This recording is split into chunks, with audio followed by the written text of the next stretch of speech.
Assalamualaikum warahmatullahi wabarakatuh. Saya Tika Mujipadilah dari SD Negeri Muara Baru 2, Korwil Cambidi, Kecamatan Cilamai Wetan, Kabupaten Karawang. Ini adalah aksi nyata pelatihan mandiri platform Merdeka Mengajar pada topik asesmen SD atau paket A tentang melakukan asesmen awal pembelajaran. Apa itu asesmen?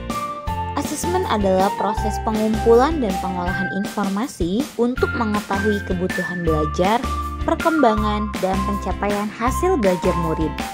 Asesmen diagnostik yaitu penilaian yang dilakukan untuk mengetahui kelemahan dan kelebihan murid dalam menguasai materi kompetensi tertentu serta penyebabnya.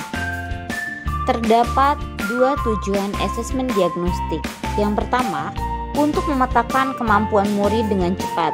Yang kedua, untuk mengidentifikasi kebutuhan belajar murid. Ada dua jenis asesmen diagnostik, yaitu yang pertama asesmen diagnostik kognitif dan asesmen diagnostik non-kognitif. Asesmen diagnostik kognitif yaitu asesmen yang dilakukan pada awal pembelajaran dalam memulai topik pembelajaran yang baru. Tujuan asesmen kognitif yang pertama mengidentifikasi capaian kompetensi murid, yang kedua menyesuaikan pembelajaran di kelas dengan kompetensi rata-rata murid, yang ketiga memberikan kelas remedial atau pembelajaran tambahan kepada murid yang kompetensi di bawah rata-rata. Asesmen diagnostik kognitif dilaksanakan secara berkala, yakni di awal pembelajaran, di akhir pembelajaran, atau di waktu lain. Terdapat dua asesmen, yaitu asesmen formatif dan asesmen sumatif. Guru melaksanakan asesmen diagnostik kognitif untuk menyesuaikan tingkat pembelajaran dengan kemampuan murid, bukan mengejar target kurikulum. Ada 3 tahapan dalam asesmen diagnostik kognitif. Yang pertama, persiapan. Yang kedua, pelaksanaan. Yang ketiga, diagnosis dan tindak lanjut. Asesmen diagnostik non-kognitif yaitu asesmen yang dilakukan untuk mengukur aspek psikologis dan kondisi emosional dari murid-murid kita. Terdapat 4 tujuan dalam asesmen diagnostik non-kognitif. Yang pertama, psikologi dan sosial emosional. Yang kedua, aktivitas belajar di rumah. Yang ketiga, kondisi keluarga dan pergaulan murid. Yang keempat, gaya belajar, karakter, dan minat murid.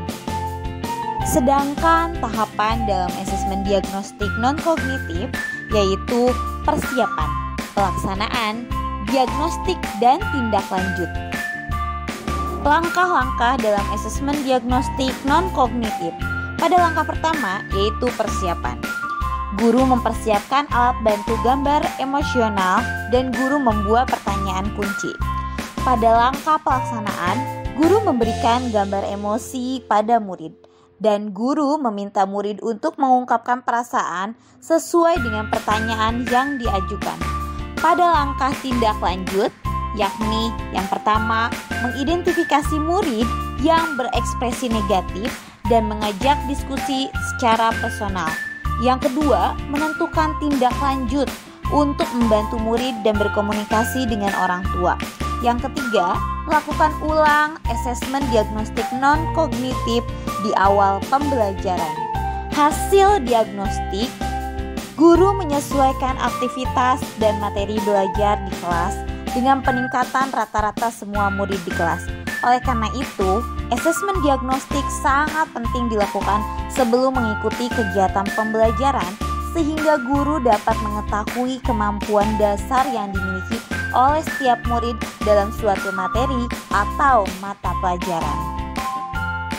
Ini adalah dokumentasi dalam pelaksanaan asesmen awal pembelajaran di kelas 4 SD Negeri Muara Baru 2. Berikut ini adalah umpan balik yang dikemukakan oleh rekan-rekan saya terhadap aksi nyata yang telah saya lakukan pada pelatihan mandiri topik asesmen SD atau paket A dalam melakukan asesmen awal pembelajaran. Demikian aksi nyata yang telah saya lakukan pada topik asesmen SD atau paket A di pelatihan mandiri platform Merdeka Mengajar. Semoga bermanfaat. Apabila ada salah kata mohon dimaafkan. Wassalamualaikum warahmatullahi wabarakatuh.